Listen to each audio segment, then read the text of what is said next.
দেখো আমরা এখন 3 নম্বর প্রশ্নটা নিয়ে আলোচনা করব। 3 নম্বর প্রশ্ন বলা হয়েছে যে YA এবং YB দুইটা আলাদা আলাদা সমীকরণ দেওয়া আছে এবং দুইটাই আমাদের অগ্রগামী তরঙ্গের সমীকরণ।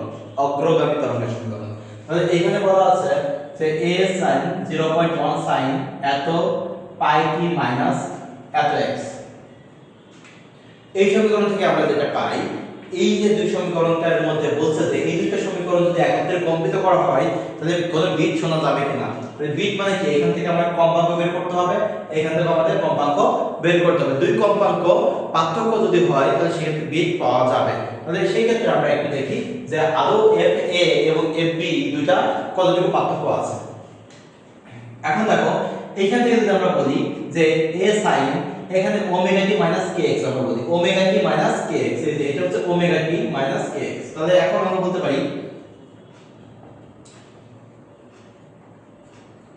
ওমেগা সমান কত 200 পাই, আর ওমেগা সমান কি দেখা যায় 2 পাই, তার মানে কি fa 200 পাই। এখন দেখো এখানে 2 পাই আর 2 পাই যদি তুমি ভাগ করে দেই তাহলে fa সমান কত হবে 100।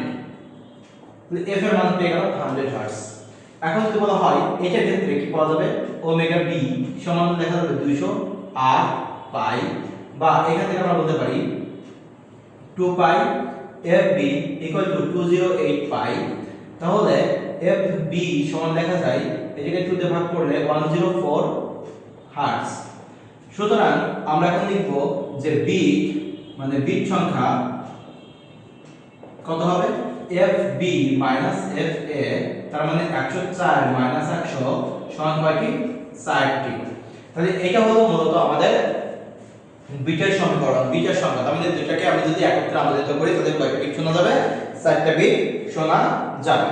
এখন পরবর্তী প্রশ্নটা বলছে যে আমাদের একটা সমীকরণ দেওয়া আছে, এই সমীকরণটা কতগুলো পৃথক পৃথক সমীকরণের সমন্বয়ে গঠিত সেটা আমাদের বের করতে হবে।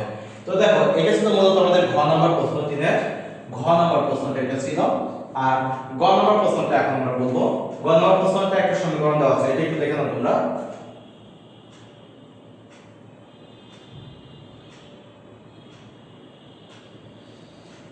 দেখো পরে গ নাম্বারটা যদি আমরা বলি,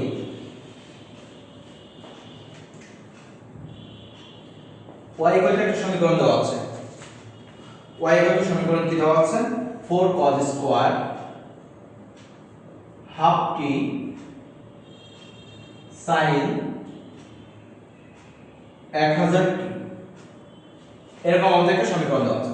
তো এই সমীকরণ দেওয়া থাকলে এটাও কি আমাদের একটি সহজসংখ্য গতির সমীকরণ, যেটাকে আমরা স্থির তরঙ্গের সমীকরণ বলতে পারি। এখন এখানে কয়টা তরঙ্গ আছে সেটা আমাদের বের করতে হবে। তো আমরা একটু দেখি, এখানে যদি এভাবে দেখি 2 * 2 cos square half t sin 1000t, যদি 2 cos স্কয়ার থিটা সমান দেখা যায় 1 plus cos theta sin 1000t, দুইটা গুণ করে দাও তো 2 sin 1000t plus 2 sin 1000t cos t, এটা থেকে গেল 2 sin 1000t প্লাস এখানে দেখো 2 sin এ cos b ফর্মুলা হয়ে গেছে। তো 2 sin এ cos b ফর্মুলা কি ত্রিকোণমিতি থেকে আমরা পড়ে এসেছি sin of a plus b plus sin of a minus b। তাহলে এখানে দেখা যায় sin of a plus b, তাহলে sin of a plus b বলতে 1000t plus t আর plus sin of a minus b মানে 1000t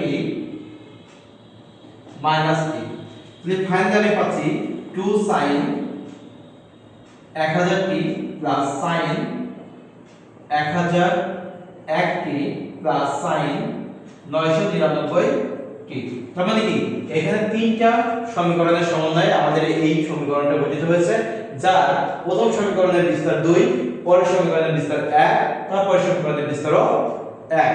তাহলে এই ক্ষেত্রে এখন যদি আমরা বলি যে বিস্তারের সমষ্টি,